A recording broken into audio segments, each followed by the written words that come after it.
지난주에 난리가 났었죠? 의성 산불이 다행히 잘 꺼져서 다행인데 2,000채가 불에 탔답니다. 재산으로는 거의 5조에 가까운 손실을 입었다고 해요. 그런가 하면 어제는 또 한방눈이 내렸죠? 우리가 보통 요때 추위를 꽃샘 추위 이렇게 이야기합니다. 이제 꽃이 피는데 샘이 난다. 그래서 추위가 그냥 물러가지 않고 한 번 더 춥다. 그래서 꽃샘 추위 그렇게 이야기를 하죠. 성공의 여러 요인 가운데에서 하나가 습관입니다. 습관은 영어로 habit이라고 이야기를 해요. 이 habit이라고 하는 말은 수도자의 옷, 그걸 지칭하는 말이 하비투스인데 하비투스에서 나온 말이 habit입니다.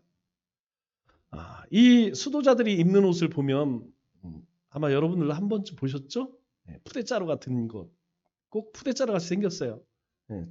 저것을 입고 저 옷을 하비투스라고 하는데 이 말에서 하빗이란 말이 나왔습니다. 습관과 이 수도자의 옷이 무슨 상관이 있을까 이런 생각이 드는데 수도사의 일상은 그렇습니다. 같은 옷을 입고 아침에 일어나서 기도하고 아침을 먹고 그리고 각자 정해진 곳에 가서 일을 합니다. 그리고 저녁이 되면 들어와서 씻고 밥을 먹고 기도하고 잠을 잡니다. 그리고 다시 아침에 일어나면 기도하고 밥 먹고 일터에 가서 일하고 이것이 무한 반복이에요. 계속 반복이 됩니다.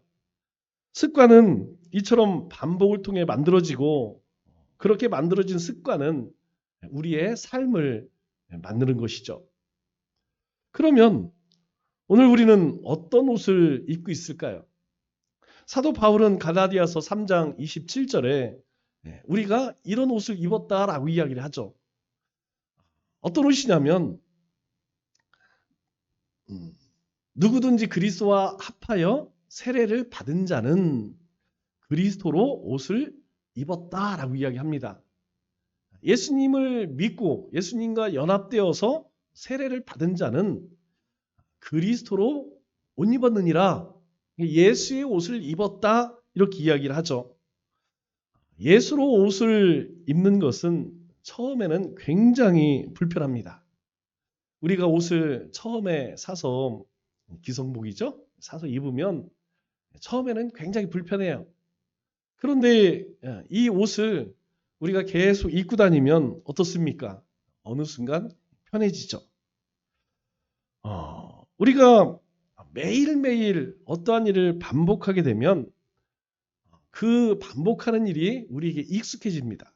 마찬가지로 우리가 예수님의 옷을 입는 것, 예수님으로 옷을 입게 되면 처음에는 불편하지만 반복하다 보면 나에게 잘 맞는 옷이 되어지는 것이죠. 그래서 순종도 습관이 됩니다. 하나님께서 하신 말씀이 처음에는 굉장히 어색해요. 오른뺨을 맞으면 왼뺨을 갖다 대라. 이 처음에는 잘 안 됩니다. 그러나 습관이 되면 그렇게 어렵지가 않다는 것이죠. 이 예배 생활도 마찬가지입니다. 여러분 주일 성수가 쉬울까요? 어려울까요? 쉽지 않습니다. 왜냐하면 우리가 습관이 되어지지 않으면 어떤 일이 생기잖아요? 자꾸 빠지게 돼요. 그런데 주의를 지키는 것을 생명처럼 여기는 습관이 들려지면 좀처럼 예배 주일 성수 안 하는 게 힘들어져요. 기도 생활도 마찬가지입니다. 교회의 헌신도 마찬가지고 사역도 다 마찬가지예요. 굉장히 처음에는 어렵지만 그것이 습관이 되어지면 그렇게 어렵지 않다는 것이죠. 마찬가지로 예수님의 옷을 입는 것 처음에는 불편하지만 우리가 예수로 옷을 입게 되어서 그것이 내 몸에 붙게 되면 그때는 이 순종도 충성도 습관이 되어진다는 것이죠.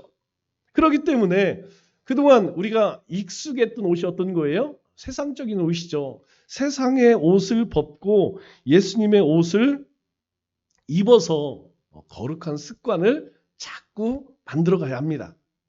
그러면 우리가 내 신앙 속에, 내 삶 속에는 이 좋은 습관이 더 많은지 아니면 나쁜 습관이 더 많은지 우리가 한번 살펴볼 수 있어야겠죠. 우리가 좋은 습관은 잘 지켜야 합니다. 그러나 그렇지 않은 나쁜 습관이 있다면 그 나쁜 습관은 자꾸 버려야 하죠. 이것은 영적인 생활에서뿐만 아니라 우리 일반적인 육적인 삶에서도 마찬가지입니다. 내 건강을 해치고 또 내 삶에 유익되지 않는 나쁜 습관들이 있다면 그것은 자꾸 줄여가야 돼요. 그렇지 않고 그것을 계속 반복하게 되면 결국 육적으로는 나에게 건강을 해치게 될 것이고 영적으로는 우리가 하나님과 친밀하게 또는 하나님과 동행하는 삶에 큰 장애가 될 수 있다는 것이죠. 예수님의 십자가와 부활 그리고 예수님이 승천하신 후에 제자들이 이제 한자리에 모였습니다. 오늘 13절 말씀을 보니까 이렇게 말합니다. 그들이 유하는 다락방으로 올라가니 마가의 다락방이죠. 그곳에 베드로, 요한, 예수님의 제자들이 다 한자리에 모였습니다. 그런데 사실 이들은 예수님의 십자가 사건 때에 뿔뿔이 도망쳤죠. 왜요? 두려웠습니다. 예수님이 저렇게 잡혀서 십자가에 죽으신다면 자신들은 어떻겠느냐. 예수님도 저렇게 아주 비참하게 십자가에 달리시는데 우리는 야 큰일 났다. 그래서 각자 자기의 길로 다 가버렸죠. 그래서 만일 이 예수님의 부활 사건이 없었다면 또 예수님께서 제자들을 찾아가지 않았다면 제자들은 이렇게 모일 수 없었습니다. 베드로도 예수님의 부활 사건 이후에 만남이 없었다면 교회에 반석될 수 없었죠. 또 도마도 이 부활하신 예수님을 직접 만져보지 않았다면 어떻게 선교지에 가서 순교자의 삶을 살았겠습니까? 다른 제자들도 마찬가지입니다. 이 부활하신 예수님을 만나지 못했다면 주님을 위해서 사명을 감당하다가 순교할 수 없었을 것입니다. 그렇기 때문에 우리가 신앙생활하면서 반드시 이 십자가의 예수님을 만났다면 부활하신 예수님도 만날 수 있어야 한다는 것이에요. 우리가 십자가의 예수님만 만나면 지난주 뭐라고 말씀드렸죠? 우울증 걸립니다. 그리고 비관주의에 빠져요. 나는 죄인이야. 나는 죽어야 돼. 여기서 끝나면 안 돼요. 반드시 어디 자리까지 나가야 되죠? 다시 죄와 모든 사망 권세를 이기신 그 부활하신 주님을 만날 수 있어야 한다는 것이죠. 예수님이 승천하신 후에 제자들은 모두 한 곳에 모였습니다. 예수님의 형제들, 그리고 여인들, 그리고 120명 성도. 그런데 그곳에 꼭 있어야 한 사람, 그 특별한 한 사람이 눈에 띄지 않죠. 누굽니까? 바로 예수님을 배신하고 팔아넘긴 그 죄책감으로 자살한 가룟 유다죠. 이 가룟 유다를 생각하면 참 안타까운 제자예요. 많은 사람 가운데에서 참 불쌍한 사람들 많이 있지만 그 가운데 가장 불쌍한 사람이 바로 가룟 유다 아니겠습니까? 예수님이 어떤 일을 하셨는지 직접 다 눈으로 보았어요. 그럼에도 불구하고 예수님에게 등을 돌린 제자가 바로 가룟 유다죠. 이제 이 사도행전의 역사는 이 비어있는 자리를 채우는 일로부터 시작되어집니다. 즉 가룟 유다의 빈자리는 다른 사람에 의해서 채워지고 또 예수님의 빈자리는 성령님이 임하심으로 채워지게 되는 것이죠. 그렇기 때문에 우리가 이 함께 모여있는 제자들을 바라보면서 우리가 항상 기억해야 할 것이 있어요. 그것이 무엇이냐면 내 자리를 잘 지키자입니다. 여러분에게 주어진 하나님께서 여러분에게 주신 자리가 있어요. 여러분 가정에서 나에게 주신 자리가 있습니다. 엄마의 자리로, 아빠의 자리로, 아내의 자리로, 남편의 자리로, 자녀의 자리로. 여러분 우리의 삶의 터전에서도 자리가 있어요. 직장에서 내 자리가 있습니다. 그 자리에 잘 지켜야 되죠. 또 교회에서도 하나님이 나에게만 준 일이 있어요. 여러분 이 자리 잘 지켜야 돼요. 제가 지난주 여러분들은 잘 모르지만 굉장히 기분이 좋은 일이 있었어요. 기분 좋은 일이 다른 게 아니고 그겁니다. 교회에 우리 장로님 어머님이 하나님의 부르심을 받았죠. 그런데 우리 권사님이 꽃을 보냈어요. 그러더라고요. 제가 얘기하지 않았는데 이제는 알아서 자기 자리를 지킵니다. 다음 주 우리 또 예비신자 초청일이 되니까 뭐 몇 사람이 오든 간에 벌써 뭘 준비할까? 어떤 음식을 준비할까? 알아서 준비해요. 뭐예요? 자기 자리를 지키는 겁니다. 주일이 되었어요? 예, 주님 앞에 예배드립니다. 자기 자리를 지키는 것이에요. 그러면 내 자리를 지키지 않으면 큰일이 날까요? 여러분 그렇지 않습니다. 내가 내 자리를 지키지 않으면 하나님은요 그 자리를 다른 사람으로 메꾸게 하세요. 참 이상해요. 그냥 그 자리 뻥 뚫리게 하면 참 그러면 좋을 것 같은데 하나님은 그렇지 않다는 것이죠. 내가 내 자리를 지키지 못하면 하나님은 다른 누군가를 그 자리를 보내셔서 그 자리를 지키게 하십니다. 왜 그러냐면 하나님 나라의 일은 결코 멈춰주지 않는다는 거예요. 하나님의 일은 하나님의 뜻은 계속 누군가에 의해서 지속되어진다는 것입니다. 예수님께서 십자가에 죽으신 그리고 부활하시고 승천하신 이후 지금 2000년 동안 그렇게 이 하나님의 교회는 복음은 예수 그리스도는 누군가에 의해서 계속해서 증거되어지고 전해지고 그리고 세워져 나가고 있다는 것이죠. 그러므로 여러분 자기 자리 잘 지키세요. 하나님께서 나에게 주신 일 잘 지키세요. 우리가 그 자리를 잘 지킬 때에 하나님이 주시는 복을 누립니다. 제자들은 그 자리를 지킴으로 다 순교했어요. 우리가 볼 때 저 순교가 무슨 축복인가? 여러분 순교해도 우리 인생은 순교하지 않아도 우리 인생은 언젠가 이 세상을 떠납니다. 그러나 하나님 나라에 갔을 때 여러분 비교가 될까요? 그냥 대충 헝부여 살던 인생하고 하나님 앞에 불꽃처럼 산 인생하고 하나님 앞에 갔을 때에 분명 다를 겁니다. 그렇기 때문에 내 자리를 잘 지키는 것. 여러분 그것은 곧 하나님 앞에 갔을 때에 엄청난 축복과 멸관으로 그렇게 상을 받는다. 이게 하나님의 약속입니다. 그러면 제자의 자격 조건은 어떤 게 있을까요? 오늘 말씀을 보면 두 가지 중요한 기준이 설정이 되어집니다. 즉 이것은 제자의 요건이라고 말할 수 있겠죠. 22절 말씀을 보면 첫 번째 이렇게 이야기합니다. 항상 우리와 함께 다니던 사람 중에 하나를 세워라 이렇게 이야기하죠. 처음부터 항상 예수님을 따라 다녔던 사람 가운데에서 세워라 이렇게 이야기를 해요. 아마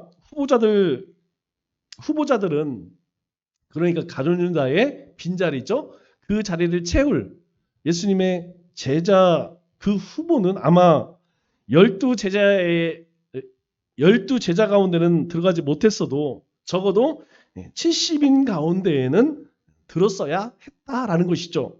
또 적어도 이 후보자들은 예수님에 대해 간접적으로 들은 것이 아니라 예수님을 직접 보고 경험한 사람 가운데 예수님을 직접 만난 사람 가운데에 뽑아야 한다 이렇게 이야기하죠. 여러분 제자는 아무나 될 수 없습니다. 반드시 예수님을 만난 사람이 제자가 되어야 하죠. 우리가 예수님을 아는 것과 예수님을 만난 것은 전혀 다릅니다. 예수님을 모르는 사람이 있을까요? 종종 있겠지만 여러분 세상 사람도 예수에 대해서는 어느 정도는 알아요. 그런데 예수님을 만난 사람이라고 할 수 없습니다. 예수님에 대해 안다고 하여서 예수님을 안다라고 이야기할 수 없습니다. 우리가 왜 주님을 예배합니까? 우리는 예수님을 만났기 때문이죠. 예수님이 우리 가운데 오셨고 우리를 위해 십자가에 죽으셨고 그리고 분명히 부활하셨다는 사실을 우리는 만났기 때문에 예수님을 만났기 때문에 안다는 것이에요. 두 번째로는 하반절에 보니까 이렇게 이야기합니다. 우리와 더불어 예수께서 부활하심을 증언할 사람이 되게 하여야 하리라. 두 번째 조건은 무엇이냐? 부활하신 예수님을 직접 만나본 사람 가운데 선출해야 한다라는 것이죠. 예수님의 부활은 이 예수님의 12제자를 비롯하여서 500여 성도에게 목격되었습니다. 이게 왜 중요할까요? 여러분, 아무리 들었다 할지라도 본 사람만큼 확신할 수 있을까요? 없습니다. 여러분, 우리가 어떤 사건이 일어났을 때, 강도든 살인이든 이런 사건이 있을 때 가장 중요한 게 뭐예요? 목격자입니다. 목격자. CCTV도 목격자죠? 여러분, 직접 눈으로 본 것만큼 확신할 수 없는 거예요. 아무리 생생하게 정말 말을 잘해서 들었다 할지라도 본 사람하고는 비교할 수 없다는 것이죠. 또 한 가지, 이 부활하신 주님을 만나는 게 왜 중요하냐? 소망을 가질 수 있다는 거예요. 우리 인생이 죽음으로 끝나는 것이 아니구나. 알고 있지만 주님이 다시 살아나신 것을 직접 본 사람에게는 우리도 주님처럼 저렇게 영원한 생명을 얻게 되는구나 라고 하는 믿음을 갖게 되는 것이죠.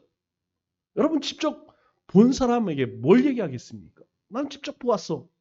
아무리 들었다 할지라도 본 사람을 쫓아갈 수 없다는 것이죠. 그래서 앞으로 제자의 사명은 무엇입니까?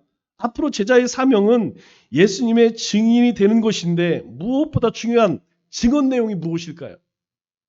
증언해야 할 내용이 무엇이냐면 다름 아닌 예수님이 다시 부활하셨다. 예수님이 다시 사셨다라고 하는 메시지라는 것이죠. 그래서 직접 증인이 필요했던 것입니다. 이것은 부활의 주님을 본 자만이 말할 수 있고 경험한 자만이 진리를 위해서 목숨을 바칠 수 있는 것이죠. 그래서 우리가 이제까지 살펴본 예수님의 모든 제자들이 기꺼이 순교할 수 있었던 것이에요. 예수님이 부활하신 것을 직접 경험했기 때문에 그들은 그 예수님을 위해서 자신의 목숨을 버릴 수 있었다는 것이죠. 그렇기 때문에 우리에게 부활신앙이 있어야 합니다. 이 부활신앙이 있는 자가 바로 죄를 이길 수 있는 거예요. 세상을 이길 수 있습니다. 여러분 세상을 어떻게 이길 수 있어요? 여러분 우리의 힘으로 세상을 이길 수 있나요? 여러분 죄의 그 유혹을 이길 수 있나요? 없어요. 없습니다. 그러나 우리 가운데 부활하신 주님이 계시면 이겨낼 수 있다니까요. 우리는 이전에 누구의 종이었습니까? 죄의 종이었습니다. 사탄의 종이었어요. 그래서 죄를 짓고 그리고 죄 악을 행했습니다. 그러나 이제는 더 이상 죄의 종이 아닙니다. 주님께서 우리에게 찾아오심으로 인하여서 이제는 우리는 하나님의 자녀가 되었어요. 믿음의 사람이 되었다는 것이에요. 이렇게 해서 후보를 2명으로 좁혀놓았습니다. 23절 보니까 두 사람이 나오죠. 하나는 바사라바고도 하고 별명은 유스도라고 하는 요셉이라고 하는 사람과 또 하나는 마띠아라고 하는 사람입니다. 그런데 이 두 사람 가운데에서 누가 더 인기가 있었을까요? 오늘 말씀을 보면 요셉이 좀 더 앞섰을 것 같아요. 왜냐하면 먼저 누구의 이름이 나오죠? 요셉이 이름이 먼저 나오는데 이 요셉의 이름을 거창하게 3개씩 나열하죠. 바사바라고도 하고 별명은 유수도라고 하는 요셉 이렇게 이야기합니다. 그러니까 이 사람은 많은 사람들에게 잘 알려진 사람입니다. 왜냐하면 바사바라는 뜻은 안식일의 아들이란 뜻이고 유스도라고 하는 별명의 뜻은 의로운 자라는 뜻이고 그 이름은 요셉 우리가 잘 알고 있죠? 하나님이 더하신다. 여러분 요셉 말고도 유스도라는 별명도 있었고 바사바라고 하는 그런 별칭도 있었어요. 그만큼 사람들에게 잘 알려졌고 사람들이 굉장히 존경하고 그리고 사람들에게 인정받았다라는 것을 우리가 알 수가 있는 것이죠. 이러한 것들을 비춰보았을 때 사람의 관점에서 누가 더 적합해 보였을까요? 예, 당연히 인기가 더 많은, 사람들에게 더 존경받는 이 요셉이 더 적합하다 이렇게 생각했을지도 몰라요. 우리가 실제로 어떤 사람을 뽑을 때 그런 기준으로 많이 뽑죠. 누가 더 사람에게 인정을 받는가? 누가 더 존경받는가? 누가 인기가 더 있는가? 그런데 예수님의 제자들은 바로 뽑지 않습니다. 24, 25절에 보니까 하나님 앞에 기도하죠.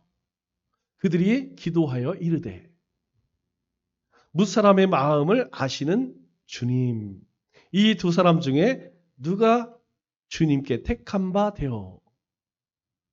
모든 사람들의 마음을 주님은 다 아신대요. 그 가운데 이 두 사람 중에 누구를 주님의 제자로 뽑아야 합니까? 라고 하면 25절에 봉사와 및 사도의 직무를 대신할 자인지 주님이 직접 보시고 뽑게 하옵소서. 왜 그렇게 해야 하느냐? 유다는 하나님이 주신 그 사도의 직무를 버리고 자기 갈 곳으로 갔기 때문입니다. 이렇게 하나님 앞에 새로운 제자를 뽑기 위해서 기도해요. 우리가 이미 사실 앞서서 이야기한 것처럼 요셉과 밧디아 대단한 사람들입니다. 이들은 예수님이 처음 사역할 때부터 함께 예수님과 함께 했던 사람들이고, 그리고 전도를 나갈 때도 전도에 나갔던 사람들이고, 심지어는 주님의 부활하심을 직접 목격한 사람들이에요. 그럼에도 불구하고 제자들은 즉시 뽑지 않고 어떻게 합니까? 하나님 앞에 기도합니다. 누가 더 적합할까요? 하나님 어떻게 해야 할까요? 우리가 사도 바울을 통하여서 우리에게 우리를 향한 하나님의 뜻이 무엇이냐? 항상 기뻐하라. 쉬지 말고 기도하라. 쉬지 말고 기도하라. 제자들은 이 중요한 일이 앞서서 하나님께 먼저 기도합니다. 여러분, 우리가 기도보다 앞서지 말아야 하는 이유가 여기 있어요. 어떤 일을 하든 간에 우리가 기도보다 앞서서 안 된다는 것입니다. 왜 그러냐면 주님의 뜻이 어디 있는지 우리가 먼저 묻는 것이 중요하다는 거예요. 왜 그렇습니까? 우리가 바로 주님의 부름받은, 우리가 주님의 제자이기 때문이라는 것이죠. 우리가 주님의 부름받은 사명자이기 때문이라는 거예요. 그리고 나서 26절 말씀을 보니까 제비를 뽑습니다.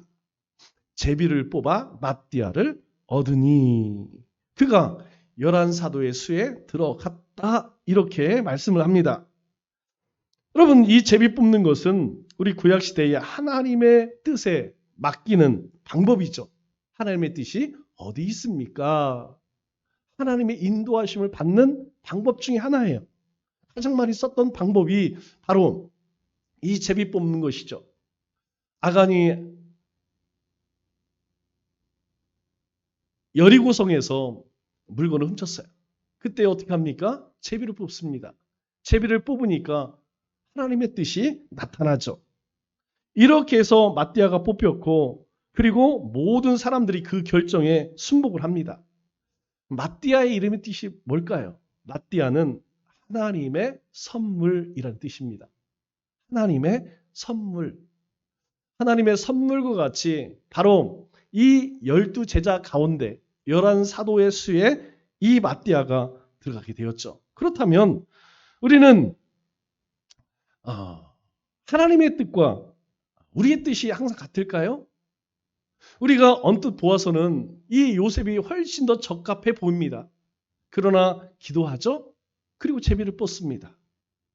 이러한 과정을 생략할 수도 있었어요. 그러나 분명한 것은 우리의 삶 속에 하나님의 뜻과 우리의 뜻은 항상 같을 수 없다는 것입니다. 아니, 대부분은 우리의 뜻과 하나님의 뜻은 다를 수 있다는 것이에요.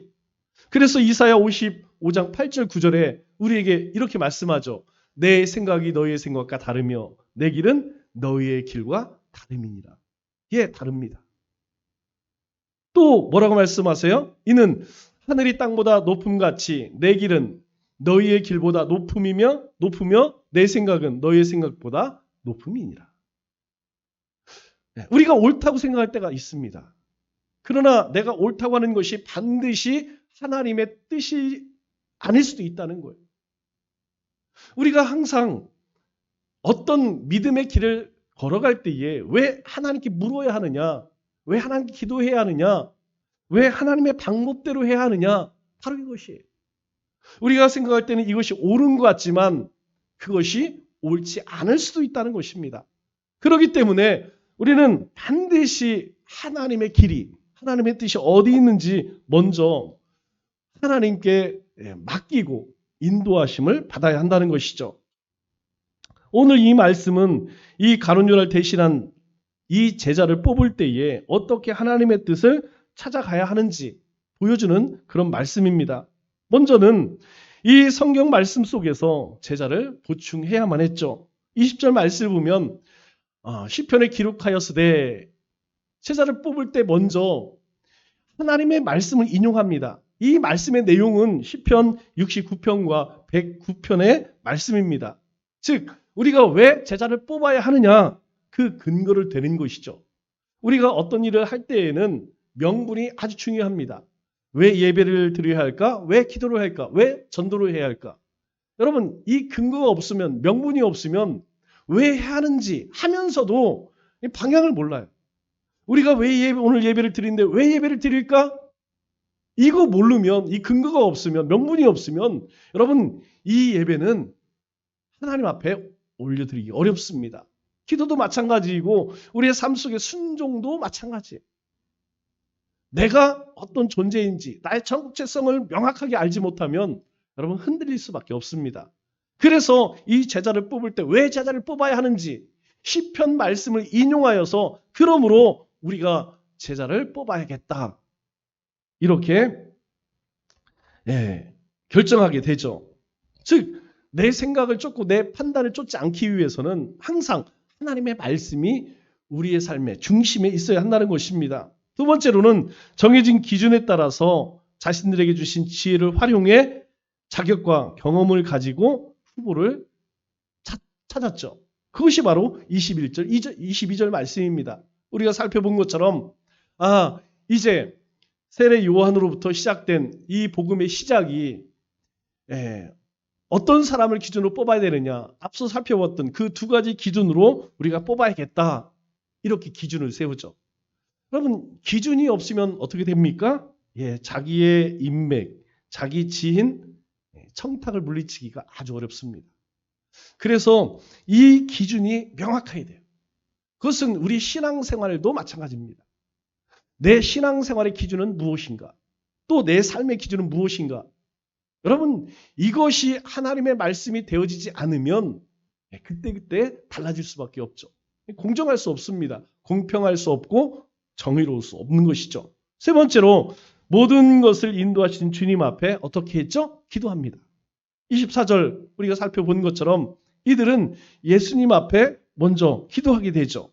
그게 뭐예요? 하나님께 의뢰하는 것이고 하나님의 뜻을 묻는 것입니다.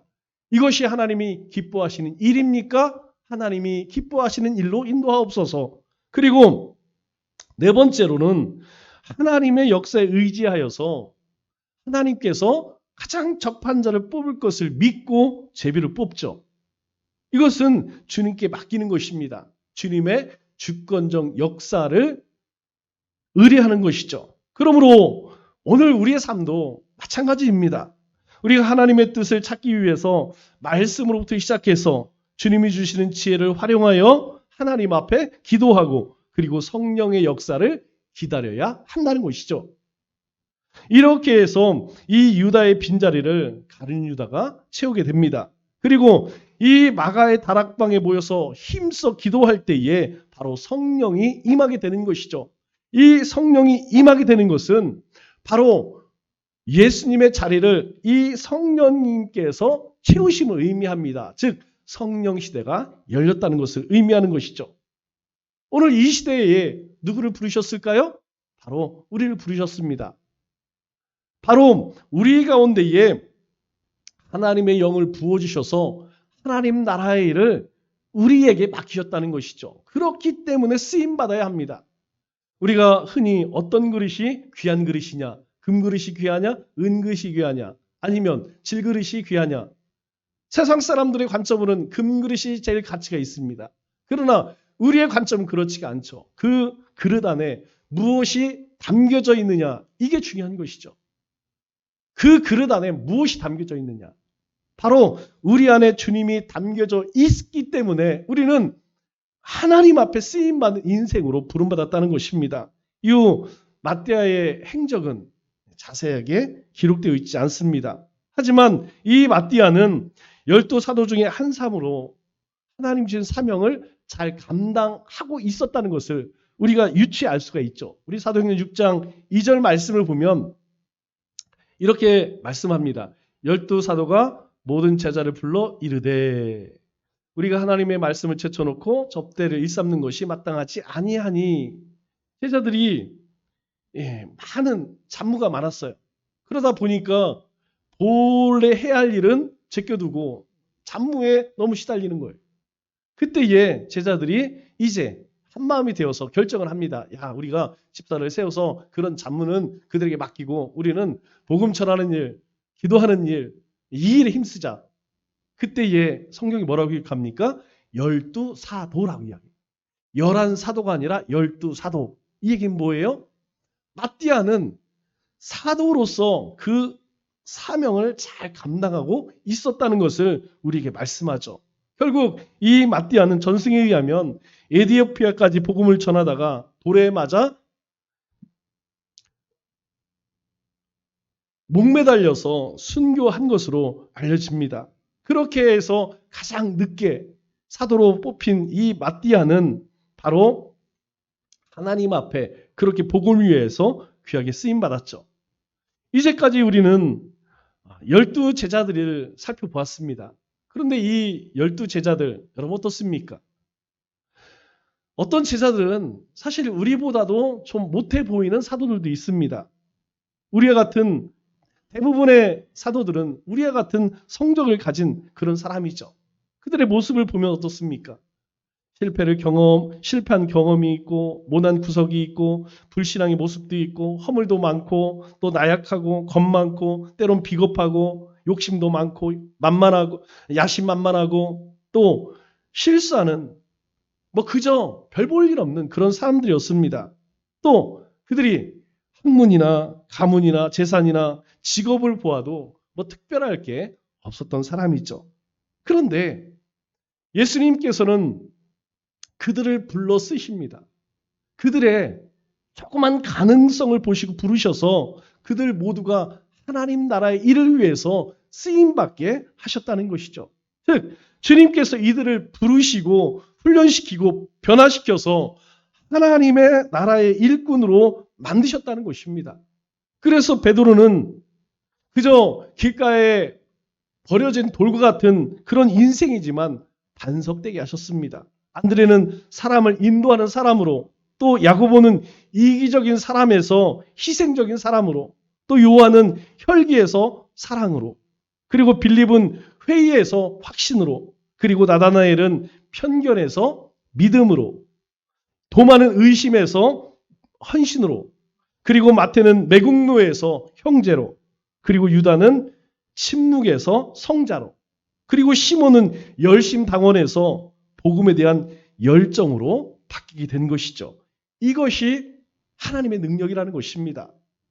하나님께서는 오늘 이 시대에 우리 같은 이렇게 연약한 존재도 하나님은 쓰기를 원하신다는 것이죠. 그러므로 하나님은 오늘 우리를 통해서도 동일한 역사를 이루어 가시기를 원한다는 것입니다.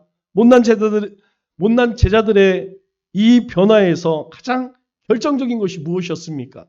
바로 부활과 오순절 사건이었다는 것이죠. 예수님이 십자가에 달리실 때 다 도망쳤습니다. 그러나 부활하신 주님을 만나고 그들 가운데 성령이 임하게 되면서 그들 모두는 이 예수님의 제자들은 완전히 뒤바뀌어졌다는 것이죠. 우리의 삶에 헌신적인 믿음과 자기 부인도 중요합니다. 하지만 우리가 주님의 제자 되게 하는 것은 바로 부활하신 주님을 만나는 것, 그리고 성령의 역사를 체험하는 것, 이게 중요하다는 것이죠. 우리의 삶 속에 다시 사망 권세를 이기신 그 주님을 만나야 합니다. 뿐만 아니라 바로 보혜사 그 성령님으로 늘 충만해야 한다는 것이죠. 그럴 때에 예수님의 제자들과 같이 한결같이 그렇게 죽음으로 자신을 부르신 주님 앞에 충성을 다할 수 있는 것입니다. 이들은 복음을 위해서 위대하게 살았고 또 장렬하게 순교했습니다.